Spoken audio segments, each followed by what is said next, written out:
আপনি যদি ভারতবর্ষের দিকে তাকান, পুরো ভারতবর্ষে হিন্দুত্ববাদী ব্রাহ্মণ্যবাদী তাগুতি শক্তি ইসলাম এবং মুসলমানদেরকে মূলোৎপাটন করে, ইসলাম এবং মুসলমানদেরকে তাড়িয়ে দিয়ে এই উপমহাদেশে অখণ্ড ভারত তৈরি করবার এক নীল নকশা, এক মহা আয়োজন তৈরি করে বসে আছে।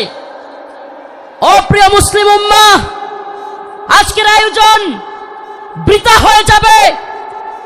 আজকের এই লক্ষ লক্ষ মানুষের জমায়েত বৃথা হয়ে যাবে যদি নির্যাতিত নিপীড়িত মুসলিম উম্মার পক্ষে এই জাগরণ, এই জজবা আমরা যদি কাজে লাগাতে ব্যর্থ হই। খুদার কসম করে বলি, খুদার কসম করে বলি, এই জজ খ্যাতি, এই জজবা, এই জনস্রোত কোনো কাজে আসবে না যদি আমরা নির্যাতিত নিপীড়িত মুসলিম উম্মার পক্ষে দাঁড়াতে ব্যর্থ হই।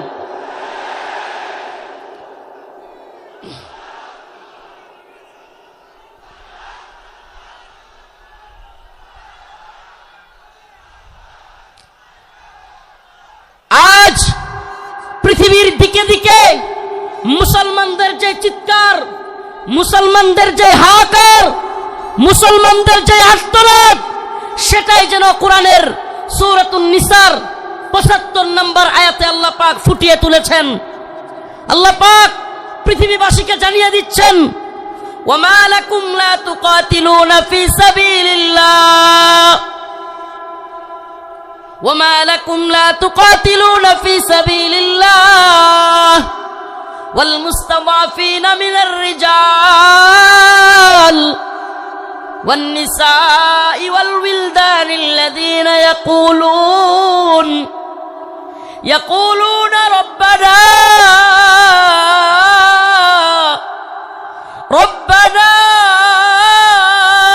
أخرجنا من هذه القرية الظالم أهلها।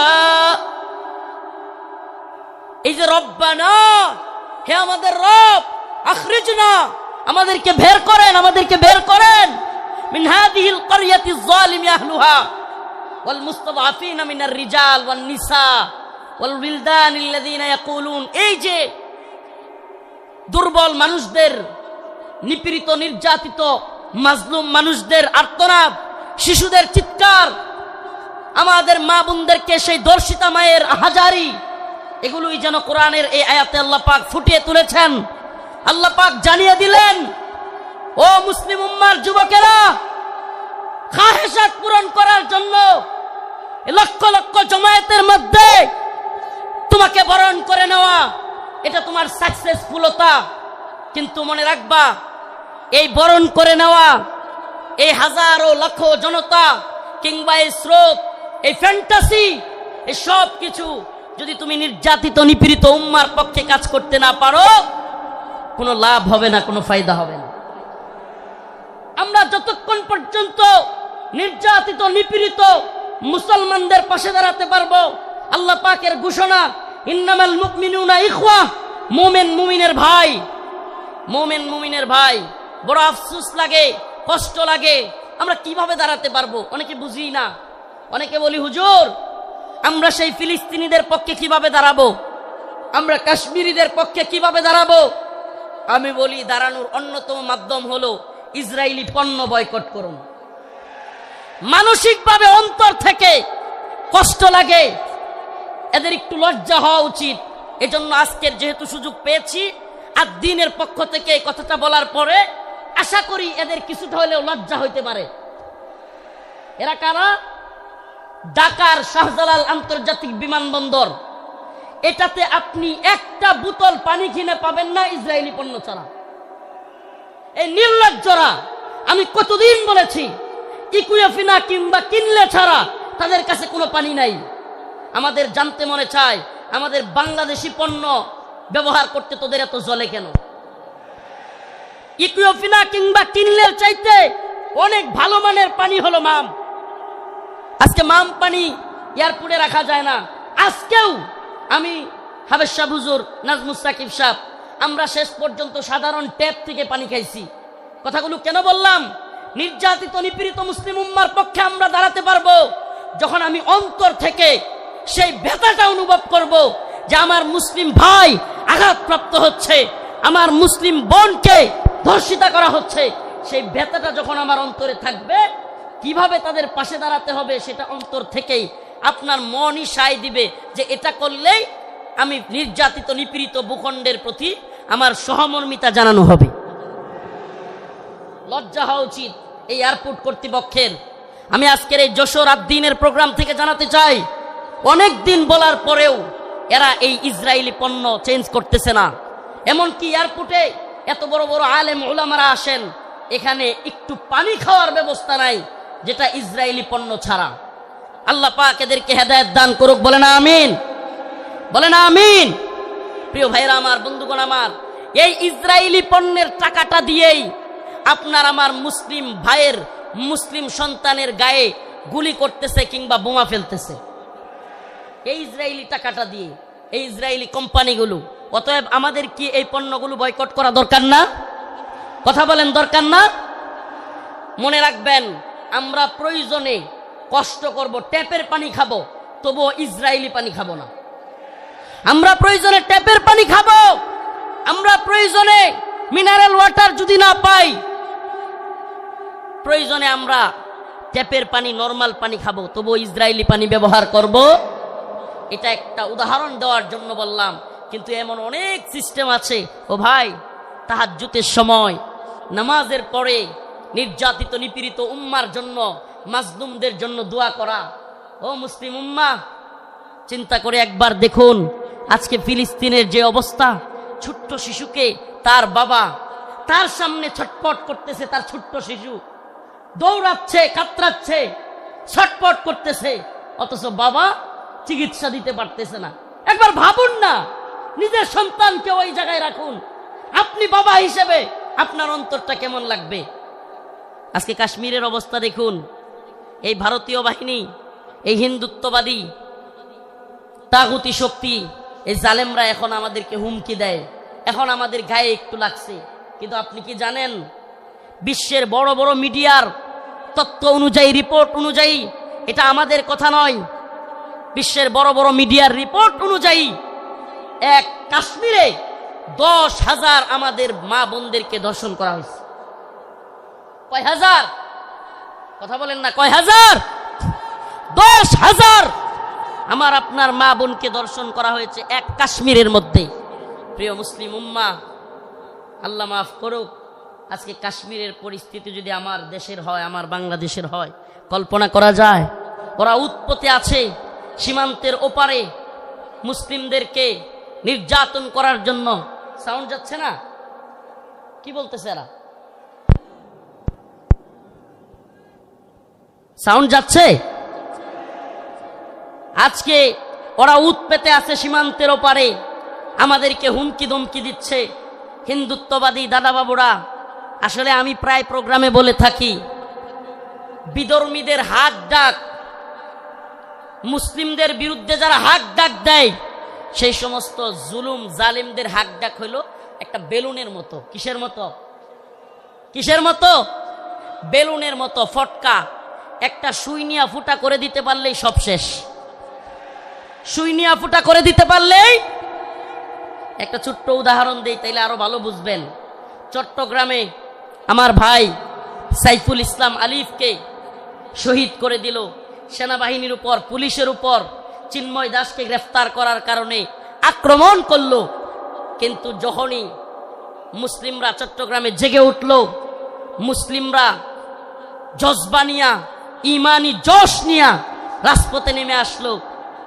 আয় সুবহানাল্লাহ, যেই চিন্ময় দাসকে গ্রেফতার করার কারণে, যেই চিন্ময় দাসকে গ্রেফতার করার কারণে হাজার হাজার লোক প্রিজন ব্যান আটকায় দিছে, যে চিন্ময় দাসকে গ্রেফতারের কারণে আমাদের এক ভাইকে হত্যা করে ফেলছে, 2-3 দিন যাইতে পারে নাই। ওই যে একটা কথা আছে না, সেনাবাহিনীর কথাটা খুব প্রচলিত হয়েছিল বাংলাদেশে, গোপালগঞ্জেতে সূর্যই উঠেছে, বাকিটা বললাম না।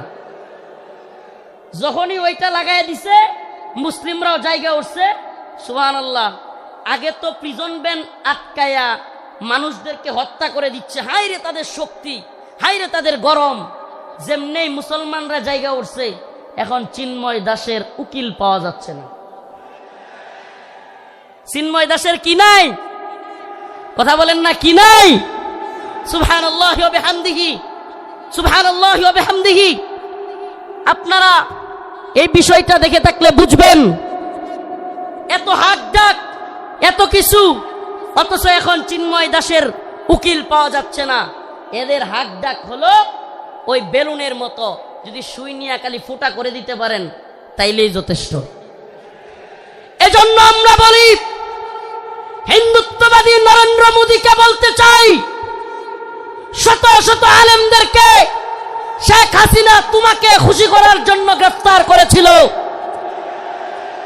অসংখ্য আলেমদেরকে নির্যাতন করেছিল শেখ হাসিনা মোদীকে খুশি করবার জন্য। কিন্তু আমরা জানতে চাই, শেষ পর্যন্ত মোদী কি হাসিনাকে টিকায় রাখতে পারছে? পারছে? কেন পারে নাই? কারণ এদের হাত ডাক এটা বেলুনের মতো। মুসলমানরা জায়গা গেলে পৃথিবীতে কোনো জালেম টিকতে পারে নাই।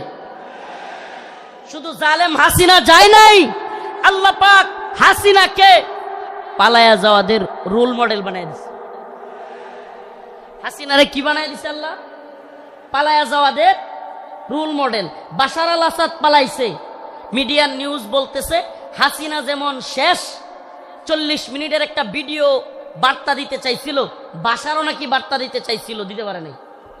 মানে রোল মডেল হয়ে গেছে গা হাসিনা। এখন পালায়া যাওয়াদের কি রোল মডেল। এখন কেউ পালায়া গেলে সবাই বলবে হাসিনা মডেলে পালাইছে। কোন মডেলে? কথা বলেন না, কোন মডেলে? আফসোস লাগে, পরিতাপের বিষয়, কষ্টের বিষয়। অনেকে হয়তো আমার মতো আপনারাও চিন্তা করেন, হাজার হাজার মানুষকে গুলি করে মারলো, ছাত্রদেরকে গুলি করলো, স্কুলের মাদ্রাসার ছাত্রদেরকে গুলি করলো, হেলিকপ্টার থেকে গুলি করলো, এদেশের সর্বজন শ্রদ্ধেয় আলেমদেরকে কারাগারে নিয়ে বন্দি করলো, রিমান্ডের নামে নির্যাতন করলো, জুলুম করলো। গতকালকে যে আলেম এখানে আলোচনা করে গিয়েছেন, শাইখুল হাদিসের সন্তান আল্লামা মামুনুল হক দামাত বারকাতুহুমকে দাড়ি ধরে টানাটানি করলো। এদেশের সর্বজন শ্রদ্ধেয় বুজুর্গ আলেম, সকলের শ্রদ্ধেয় মানুষ আল্লামা সাইদি রহিমাহুল্লাহকে কারাগার থেকে হত্যা করে বাহির করলো। এত কিছুর পরেও এই নেত্রী আর এই দলের পক্ষে মানুষ থাকে কেমনে? প্রশ্ন আসে না? প্রশ্ন আসে কি আসে না? যে হাজার হাজার ছাত্রদেরকে গুলি করে মারলো, ছোট ছোট বাচ্চাদেরকে হেলিকপ্টার থেকে গুলি করলো, আলেমদেরকে জেলে নিল, রিমান্ডে নিল, ফাঁসি দিল, আলেমদেরকে, দেশের সর্বজন শ্রদ্ধেয় আলেমদেরকে কারাগার থেকে হত্যা করে বাহির করলো। আমাকে ব্যক্তিগতভাবে আমাকে জুব্বা টেনে হিচড়ে ডিবি হারুনের নেতৃত্বে, এটা সবাই জানেন, জুব্বা খোলা হলো, আমার পরনের লঙ্গি খোলা হলো, এগুলো খুলে মহিলা দিয়া জড়ায়া দইরা ছবি ভিডিও তোলা হলো। অসংখ্য আলেমের নির্যাতনের, নিপীড়নের গল্প শুনলে গা শিউরে উঠবে। যৌনাঙ্গে পর্যন্ত চাপ দিল আলেমদের। এত কিছুর পরেও এই নেত্রী যে তার কর্মীদেরকে রেখা পালায়, তার পক্ষে কিভাবে লোকেরা থাকে? প্রশ্ন আসে না? আসলে আল্লাহ বলেন, খতামাল্লাহু আলা কুলুবিহিম ওয়া আলা সামইহিম ওয়া আলা আবসারিহিম গিশাওয়া। আল্লাহ পাক এদের অন্তরের মধ্যে সিলমোহর মেরে দিছে। আল্লাহ পাক এদের কানের মধ্যেও সিলমোহর মেরে দিছে।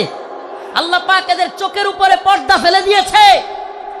এরা সেই হাসিনা সরকারের আমলের এত নির্যাতন নিপীড়ন দেখেও দেখবে না। যেমন নির্লজ্জ বেহায়া তার নেত্রী, এমন নির্লজ্জ বেহায়া কর্মী। যেমন নির্লজ্জ বেহায়া তার নেত্রী, যে কিনা ছোট ছোট বাচ্চাদেরকে হত্যা করে, হেলিকপ্টার থেকে গুলি করে, এরপরেও বলে আমি কি অপরাধ করেছি। মানে কত বড় নির্লজ্জ হইলে এই কথা বলতে পারে? এরপরেও কি বলে আমি কি অপরাধ করেছি। আপনি কোন অপরাধ করেন নাই? প্রশ্ন এটা হইতে পারে যে আপনি কোন অপরাধ করেন নাই, আমাকে এমন একটা অপরাধ দেখান। ও প্রিয় মুসলিম উম্মাহ, বাংলাদেশের বাইতুল মুকাররমে হেফাজতে ইসলামের আন্দোলনে হাসিনার পুলিশ বুট পইরা জুতা পইরা দেশের জাতীয় মসজিদে আলেমদেরকে গুলি করে নাই? এর চাইতে জঘন্য আর কি হইতে পারে? তা আপনি কোনটা করেন নাই বলেন? আমাদেরকে তাহাজ্জুদের আর এই কোরআন তিলাওয়াতের গল্প শুনায়া আপনি কোন আকামটা করেন নাই? প্রিয় মুসলিম উম্মাহ, যশোরবাসী, এই মেসেজ যশোরের মুসলমানদের জন্য নয়, এই মেসেজ আজকের এই আলোচনা আমার এই দেশবাসীর জন্য আমি রেখে যেতে চাই। আমি আমার কথাগুলো সকলের কানে পৌঁছে দিতে চাই। ও প্রিয় উম্মাহ, প্রিয় জাতি, আমরা চেয়েছি আমাদের অন্তর থেকে আমাদের ছাত্ররা, আমাদের শিক্ষকরা, আমাদের কলামিস্ট, বুদ্ধিজীবী, মুফতি, বক্তা, ছাত্র, সকল শ্রেণী পেশার মানুষ, আমরা চেয়েছি আল্লাহ পাক হাসিনাকে এই ভূখণ্ড থেকে, আমাদের উপর থেকে, জুলুম থেকে বাঁচাক। আল্লাহ পাক আমাদেরকে বাঁচাইছেন কি বাঁচান নাই? তার মানে আমরা মন থেকে সম্মিলিতভাবে চাইলে পাওয়া যায়। পাওয়া যায় কি যায় না? বলেন, পাওয়া যায় কি যায় না? ইন্নাল্লাহা লা ইউগাইয়িরু মা বিকওমিন হাত্তা ইউগাইয়িরু মা বিআনফুসিহিম। আল্লাহ পাক ততক্ষণ পর্যন্ত কোনো জাতিকে পরিবর্তন করেন না যতক্ষণ না সে জাতি নিজেরা পরিবর্তন চায় এবং পরিবর্তন হয়। সুবহানাল্লাহ। তো আমরা পরিবর্তন চেয়েছিলাম, পেয়েছি। পাইছি কি পাই নাই? এখন আমাদের আরেকটা পরিবর্তন দরকার। আমাদের মূল বিজয় সেটা। এ বিজয় আমাদের মূল বিজয় না।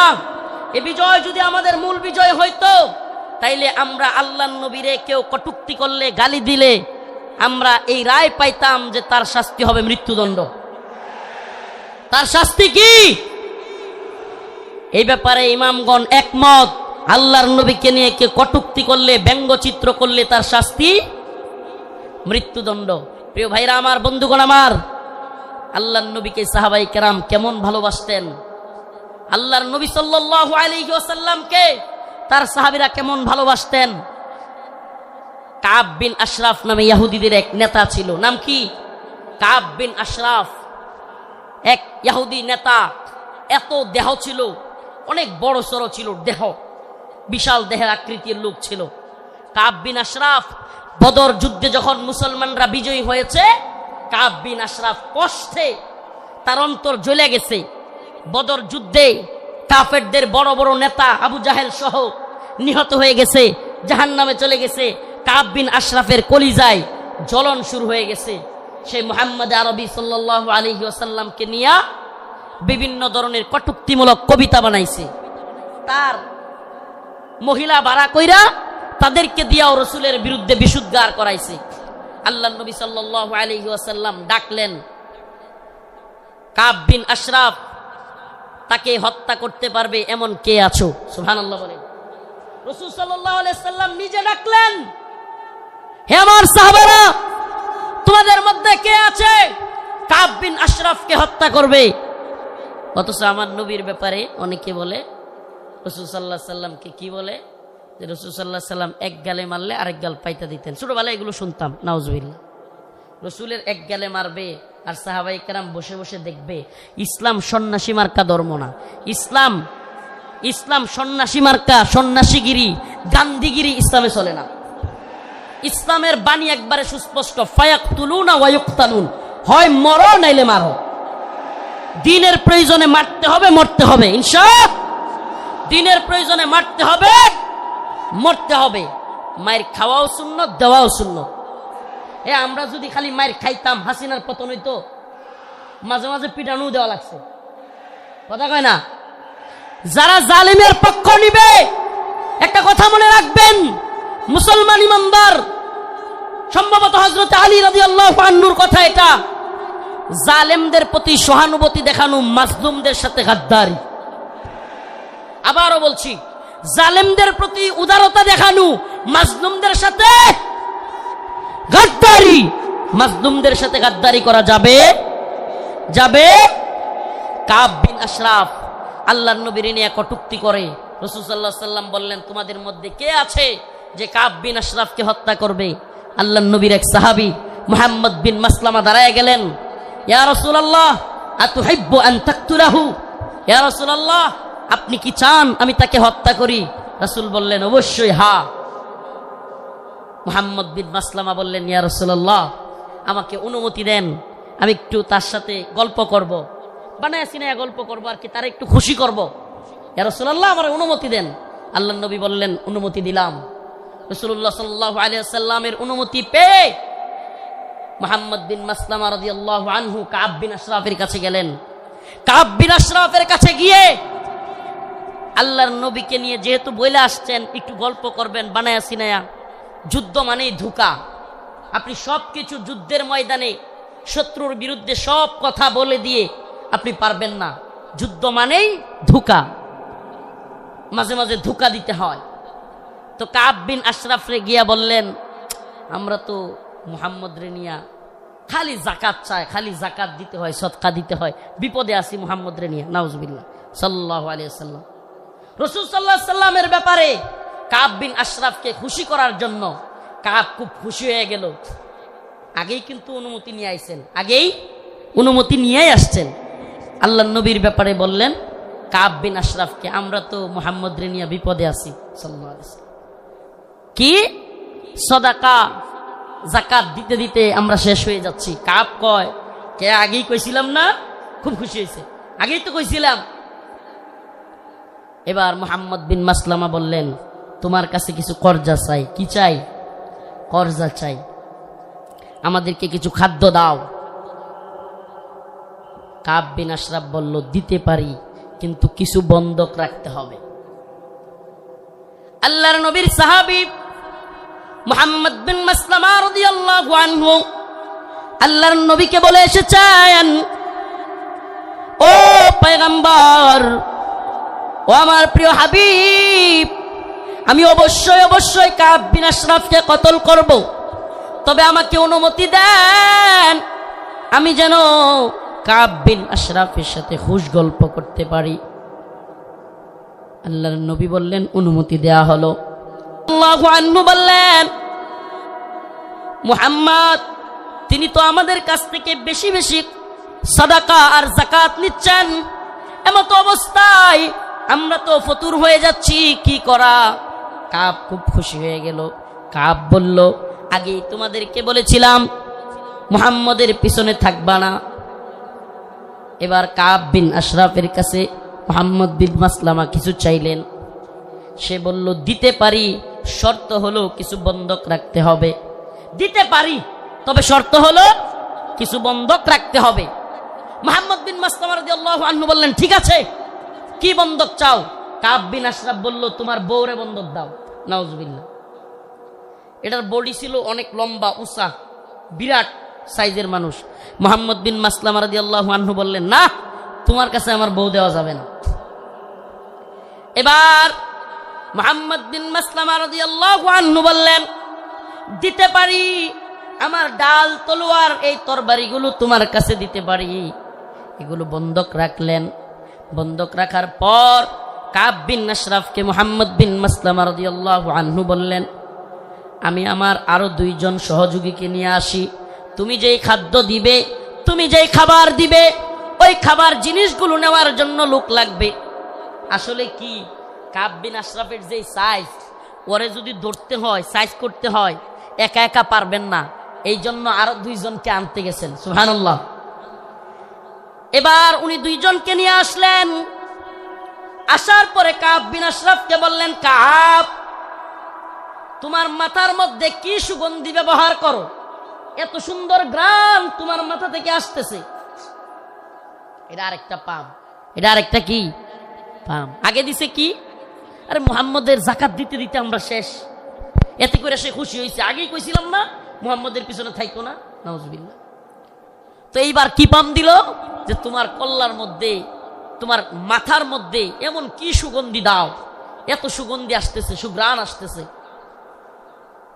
কাব বিন আশরাফ খুশিতে গদগদ হয়ে গেছে, খুব খুশি হয়েছে, পাম দিছে। তো মুহাম্মদ বিন মাসলামা রাদিয়াল্লাহু আনহু বললেন, কাব, তোমার মাথার থেকে একটু সুঘ্রাণ নেওয়ার জন্য তোমার মাথাটা একটু আমাকে আগায় দিতে পারবা? মানে মাথা থেকে কি নিব? সুগন্ধি নিব। কাব বিন আশরাফ খুশি হয়ে গেল। খুশি হয়ে কাব বিন আশরাফ তার কল্লাটা আগায় দিল।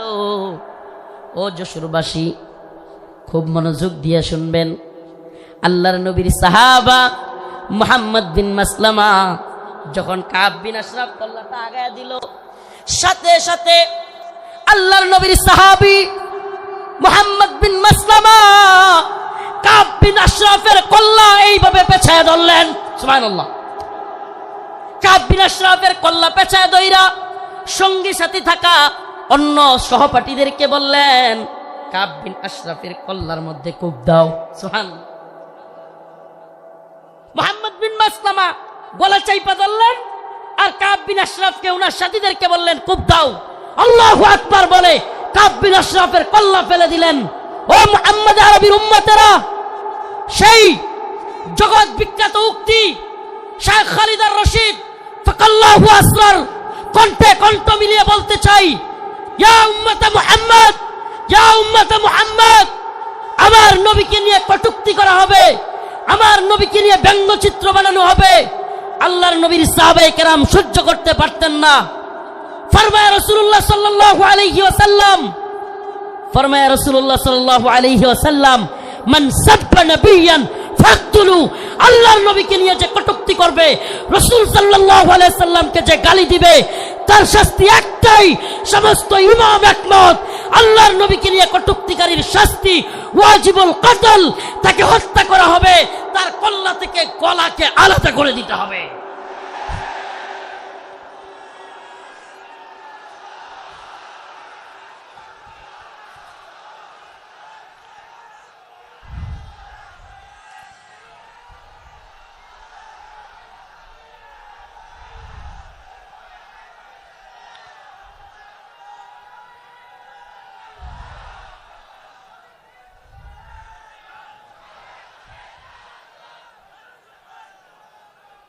হে প্রিয় জাতি, হে প্রিয় মুসলিম উম্মাহ, তোমাদের এই জাগরণ প্রমাণ করে দিয়েছে, 2024-এর 5ই আগস্ট প্রমাণ করে দিয়েছে, যৌবন যার যুদ্ধে যাবার সময় তার।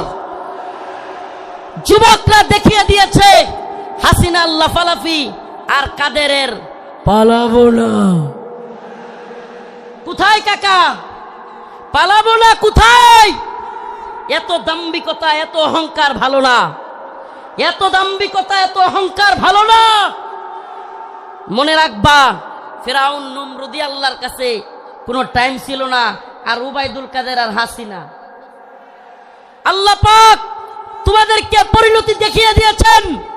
মুসলিম উম্মার যুব সমাজদেরকে বলি, ও প্রিয় উম্মার যুবকেরা, তৈরি হও নির্যাতিত নিপীড়িত মুসলিম উম্মার পাশে দাঁড়াবার জন্য।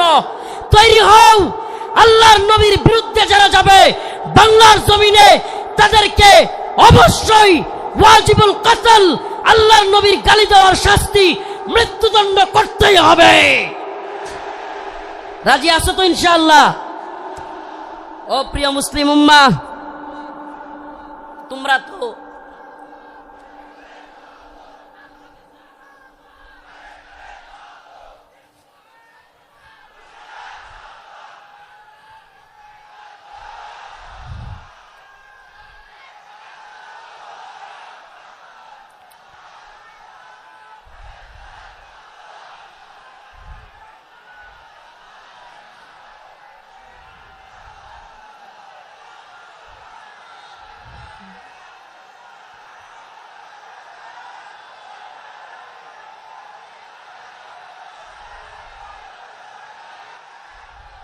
হে প্রিয় মুসলিম উম্মার যুবকেরা, তোমাদের এই দ্বীনি আবেগ, এই দ্বীনি জজবাকে যদি সত্যি বলি, ওয়াল্লাহি বিল্লাহি তাল্লাহি কসম আল্লাহর, এই জজবাকে যদি আমরা কোরআনের পক্ষে কাজে লাগাইতে পারি, তাহলে আর কোনো নতুন সরকার নয়, এই ভূখণ্ডে আমরা কোরআনী শাসন চালু করতে পারবো।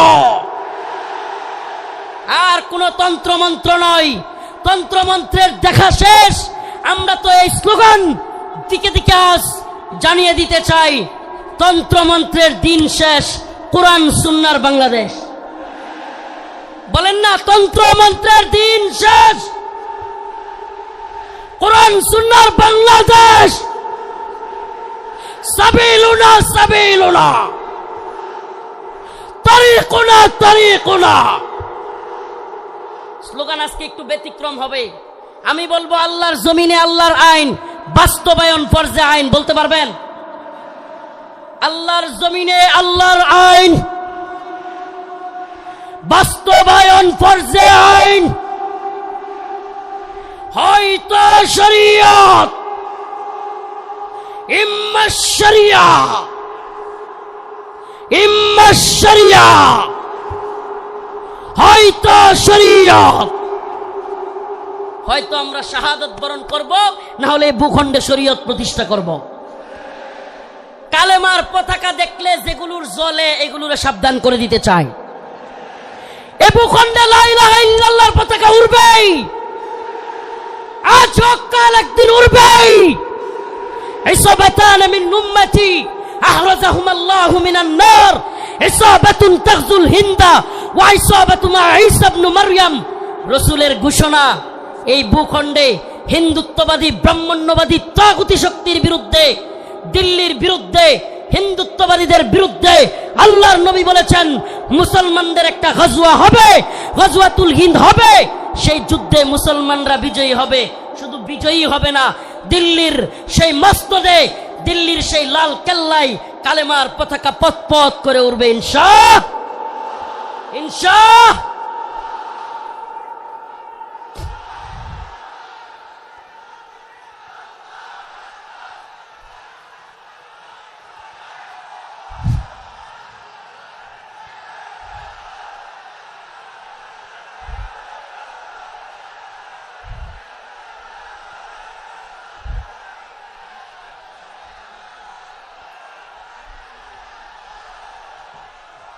হে প্রিয় মুসলিম উম্মার যুব সন্তানেরা, তৈরি হও, তৈরি হও। আর কোন তন্ত্রমন্ত্রের জন্য ডাক নয়, ডাক আসবে দাওয়া ইরদাদ শাহাদাতের ডাক আসবে। শহীদ হইতে রাজি আছো তো ইনশাআল্লাহ? জীবন দিতে প্রস্তুত আছো তো ইনশাআল্লাহ? আরে আমরা দুনিয়ায় এসেছি দ্বীনের জন্য, শহীদ হওয়ার জন্য। এই দুনিয়ায় আর কোনো সফলতা নাই, আল্লাহর জন্য শাহাদাতের মধ্যেই সফলতা।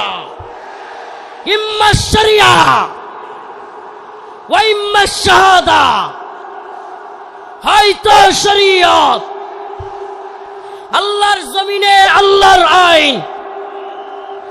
এই জমিন কার? এই চিৎকার করে বলেন কার? জমিন কার? হুকুম চলবে কার? ইনিল হুকমু ইল্লা লিল্লাহ, আমার আল্লাহ তা'বুদু ইল্লা ইয়্যাহ। হুকুম হবে আল্লাহর, ইবাদত হবে আল্লাহর। ইবাদত হবে কার? একমাত্র আল্লাহর।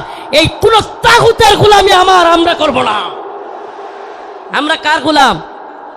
আমরা ভারতের গোলাম নই, আমরা আমেরিকার গোলাম নই, আমরা ইসরায়েলের গোলাম নই। আমরা কার গোলাম? গোলামি হবে কার? পৃথিবীবাসী জেনে রাখো, আমরা আল্লাহর গোলামি করি। এই মাথা নোয়াবো তো আল্লাহর কাছে। এই মাথা নোয়াবো তো কার কাছে?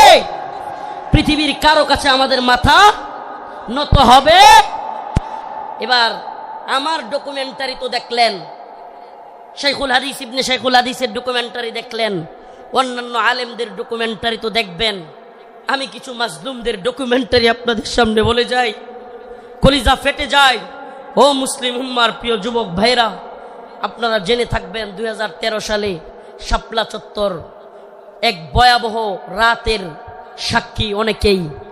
আপনারা জেনে থাকবেন। প্রিয় বাবাজি, আজকের প্রোগ্রামের আয়োজক সহ সবার এই কথাগুলো মনোযোগ সহকারে শোনা দরকার। আমি আপনাদের সামনে এমন কিছু ব্যক্তিদের কারগুজারি শোনাবো যারা 2013 সালে রাসূলুল্লাহ সাল্লাল্লাহু আলাইহি ওয়াসাল্লামকে যারা কটূক্তি করেছিল, আল্লাহর নবীকে নিয়ে যারা ব্যঙ্গচিত্র বানিয়েছিল, আল্লাহ এবং তার রাসূলের বিরুদ্ধে যারা কথা বলেছিল, যেই কারণে হেফাজতে ইসলাম শাপলা চত্বরে যেতে বাধ্য হয়েছিল, সেই সমস্ত নরপিশাচ, সেই সমস্ত কুখ্যাত শাতেমে রাসূল রাজীব, ব্লগার রাজীব, শাতেমে রাসূল অভিজিৎ রায়, ওয়াসিকুর রহমান বাবু, ফয়সাল আরিফিন দীপন, আরো কতগুলো নাম বলতে পারবো। এরা আল্লাহর নবী এবং আল্লাহকে নিয়ে কটূক্তি করেছিল, আম্মা জানদেরকে নিয়ে কটূক্তি করেছিল। মনে আছে আপনাদের? মনে আছে? 2013 সালে ব্লগার রাজীব, অভিজিৎ রায়, ফয়সাল আরিফিন দীপন, ওয়াশিকুর রহমান বাবু, ব্লগার নাজিমউদ্দিন সামাদ, আরো অনেকগুলো কুখ্যাত শাতিমে রাসূল আল্লাহর নবীকে নিয়ে কটূক্তি করেছিল। ও প্রিয় মুসলিম উম্মার যুবকেরা, আজকের এই ঐতিহাসিক প্রোগ্রামে আমি যদি সেই মাজলুম ভাইদের কথা না বলি, আমি তাদের সাথে কারাগারে ছিলাম। ওয়াল্লাহি এক একটা ভাইয়ের মিথ্যা মামলায় ফয়সাল আরিফিন দীপনকে, অভিজিৎ রায়কে কে বা কারা হত্যা করেছে। ভার্সিটির প্রিয় যুবকদেরকে, আমার প্রিয় যুবক ভাইদেরকে এরা কারাগারে বন্দি করে রেখেছে। হাসিনা সরকার বিগত 10-12 বছর যাবত পরিবারের সাথে তাদেরকে দেখা করতে দেয় না। আমি প্রায়ই কোর্টে গেলে তাদের সাথে দেখা হইতো। আমাদের সেই ভাই আরাফাত, সেই ভাই সাইমুম, সেই ভাই আব্দুস সবুর, বিভিন্ন ভাইদেরকে আমরা দেখে আসছি যারা কিনা এক একজন 2টা-3টা করে ফাঁসির রায় নিয়ে কারাগারে পড়ে আছে। কি এদের অপরাধ? আমাদের ভাই ফারাবি, কি এদের অপরাধ? ফারাবির অপরাধ, আরাফাত ভাইয়ের অপরাধ, সাইমুম ভাইয়ের, আব্দুস সবুর ভাই, এই ভাইদের অপরাধ আল্লাহর নবীকে নিয়ে কটূক্তিকারীদের বিরুদ্ধে তারা ফেসবুকে বা বিভিন্ন মাধ্যমে লেখালেখি করেছিল। আল্লাহর নবীকে যারা কটূক্তি করেছে তাদের বিরুদ্ধে লেখালেখির কারণে, ও প্রিয় যশোরবাসী, ও প্রিয় আদ-দ্বীনের প্রোগ্রামে থাকা যুবকেরা, অন্তত তোমাদের সেই যুবকদের জন্য কিছু করা দরকার। আজকের এই আদ-দ্বীনের প্রোগ্রামে আমি সেই ভাইদেরকে স্মরণ করি। ওয়াল্লাহি কসম করে বলি, আমি যখন দেখতাম 2টা-3টা ফাঁসি নিয়েও এরা দিব্যি হাসতেছে, তখন আর নিজের মনের মধ্যে কিছুই মনে হইতো না। হ্যাঁ রে, আমি আর কি, আমার তো আর ফাঁসির রায় হয় নাই, আমার তো ফাঁসির রায় হয় নাই। 2টা-3টা ফাঁসির রায় নিয়ে হাসতেছে, দিব্যি চলতেছে, এদের মনের মধ্যে কোনো কষ্ট নাই। এই যুবকেরা দীর্ঘদিন যাবৎ কারাগারে পড়ে আছে। ও প্রিয় মুসলিম উম্মার যুবকেরা, ও নেতারা, ও বক্তা মুফতি শাইখুল হাদিসরা, আল্লাহর নবীর পক্ষে কথা বলতে গিয়া দীর্ঘদিন যাবৎ তাদেরকে জঙ্গি ট্যাগ দিয়া আজকে কারাগারে বন্দি করে রেখেছে হাসিনা সরকার। এখনো এই ভাইগুলো মুক্তি পাচ্ছে না। ও প্রিয় মুসলিম উম্মার যুবকেরা, আমি জানতে চাই, এরা যদি আমাদের কাউকে জঙ্গি ট্যাগ দিয়া দেয়, এরা যদি আমাদের কাউকে মৌলবাদী ট্যাগ দিয়া দেয়, এরা যদি আমাদের কাউকে রাজাকার বলে ট্যাগ দিয়া দেয়, তাহলে কি আমরা তাদেরকে ভুলে যাব? আমার কথা বুঝতেছেন? জালেমদের একটা কূট কৌশল হলো আলেমদের নামে ট্যাগ দেওয়া, নেম কিলিং, এটাকে বলে নেম কিলিং, ট্যাগ দেওয়া। আল্লামা সাঈদী রাহিমাহুল্লাহকে কষ্ট নিয়ে বলতে হচ্ছে, যখন তিনি জীবিত আমাদের অনেক আলেম ওনাকে নিয়ে কথা বলার সাহস করে নাই, ওনার পক্ষে কথা বলে নাই। কেন বলে নাই? কারণ ওনাকে রাজাকারের মামলা দেওয়া হয়েছে। এখন আমরা যদি ওনার পক্ষে কথা বলি, তাইলে আমাদেরকেও না জানি রাজাকারের মামলা দিয়ে দেয়। আল্লামা জসিমউদ্দিন রহমানী দামাত বারকাতুহুম, হুজুর কারাগারে থাকতেও উনাকে নিয়েও অনেকে কথা বলে নাই। কেন? কারণ উনার পক্ষে কথা বললে জঙ্গিবাদী মামলা দিয়ে দিবে। আল্লাহর কসম করে বলি, খুদার কসম করে বলি, আমাদেরকে রাজাকার বলো, জঙ্গিবাদী বলো, মৌলবাদী বলো, আর যাই বলো, আমরা মাজলুমদের পক্ষে কথা বলবোই, বলেই যাব। রাজি আছেন তো ইনশাআল্লাহ? আল্লামা সাঈদী রাহিমাহুল্লাহ চলে গিয়েছেন, জসিমউদ্দিন রহমানী হাফিজাহুল্লাহ বের হয়ে গিয়েছেন, কিন্তু ও আদ-দ্বীনের মুসলমানেরা, আজকের এই যশোরের লাখো জনতা, প্রিয় উম্মাহ, আজকের এই মিডিয়ার মাধ্যমে, সবকিছুর মাধ্যমে আমি জানাতে চাই, আমার ভাইরা আল্লাহর নবীর পক্ষে লেখালেখি করতে গিয়া যারা মামলা খেয়েছে, ফাঁসির রায় লেগে গেছে, আমরা কি তাদের মুক্তি চাই? মুক্তি চাই। আমার ভাইদেরকে 2-3টা করে ফাঁসির রায় দিয়ে বন্দি করে রেখেছে হাসিনা। হাসিনার কাজই ছিল বিভিন্ন জঙ্গি নাটক সাজায়া আলেমদেরকে, তরুণ তরুণ যুবকদেরকে যারা দ্বীনকে ভালোবাসে, টাকনুর উপর কাপড় পরে, এদেরকে ইন্ডিয়ার কথায়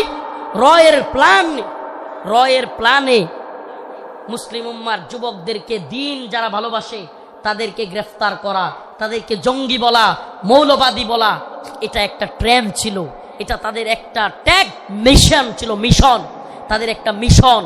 এই মিশন আমরা পা দিতে পারি না। আমরা আমাদের ভাইয়ের মুক্তি চাইবই, ঠিক আছে তো ইনশাআল্লাহ? সবাই মুক্তি চান তো ইনশাআল্লাহ? আমার প্রিয় ভাইদের মুক্তির ব্যবস্থা করা হোক, দ্রুত মুক্তি দেয়া হোক। যদি তারা মুক্তি না পায়, খোদার কসম করে বলি, এত বড় বড় বক্তা, এত যশ খ্যাতি মূল্যহীন, মূল্যহীন, মূল্যহীন।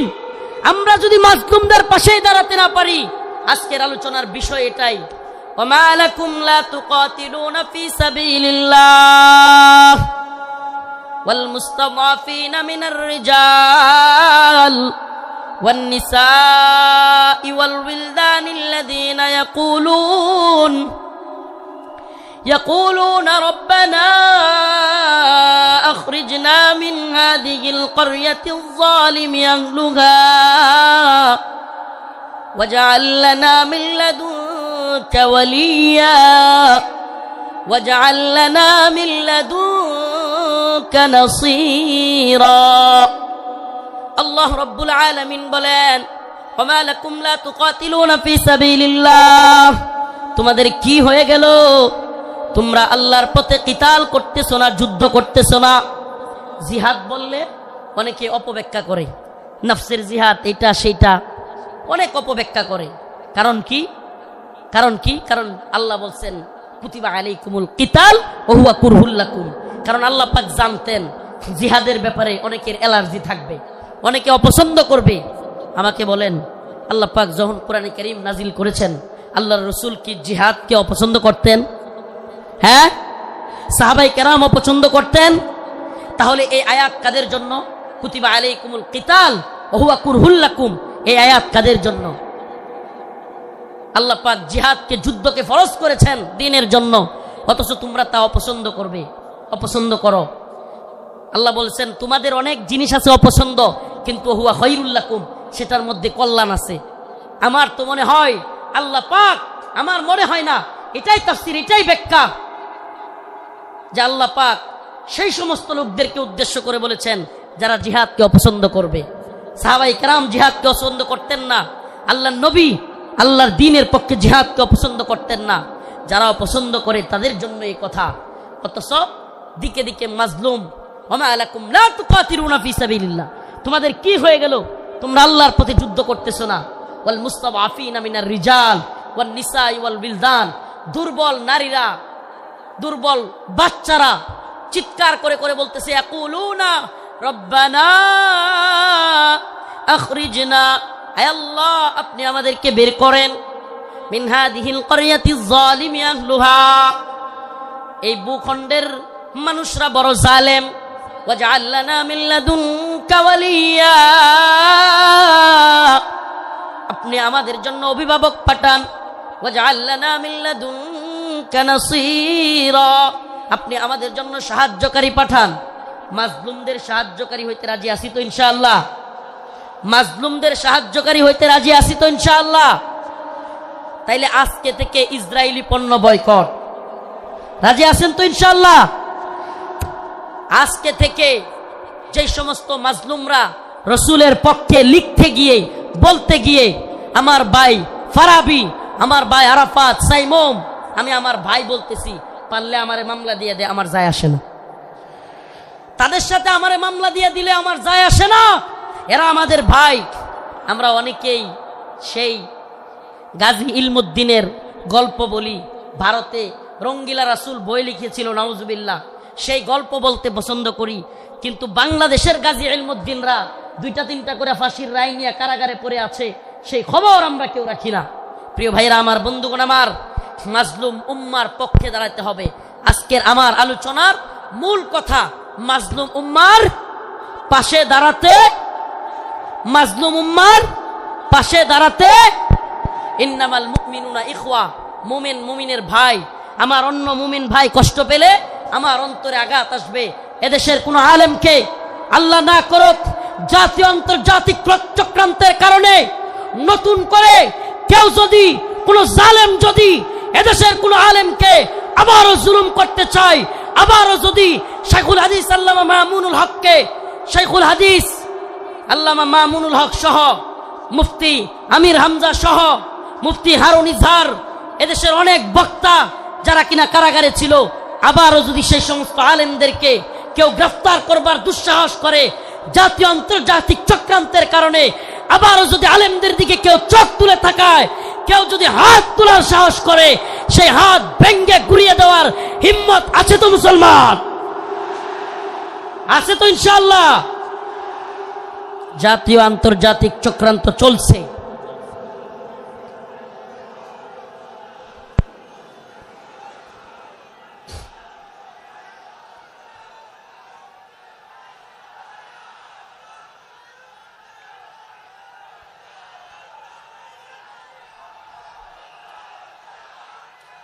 জাতীয় আন্তর্জাতিক চক্রান্ত চলছে আমাদের এই ভূখণ্ডকে নিয়ে। জাতীয় আন্তর্জাতিক চক্রান্ত চলছে। এই চক্রান্তের ডালপালা গভীরে আমরা জাতি হিসেবে সজাগ থাকব। একটা কথা মনে রাখবেন, আগামীকালকে আপনার ঘরে চুরি অথবা ডাকাতি হবে। আপনি যদি আগে ভাগে জানতে পারেন, তাইলে আপনি ডাকাতকে কিভাবে আটকাইতে হবে এটা আপনি আরামসে বুঝে যাবেন। সজাগ থাকা খুব জরুরি। আগামীকালকে ডাকাত আপনার বাড়িতে হামলা করবে, যদি ডাকাতকে নিজে সামলাইতে না পারেন, প্রয়োজনে আগামীকালকে আসবে জানলে প্রয়োজনে মাইকিং করবেন। ঠিকই ঠিক না? প্রয়োজনে কি করবে? মাইকিং করে হলেও ডাকাত আটকাবে।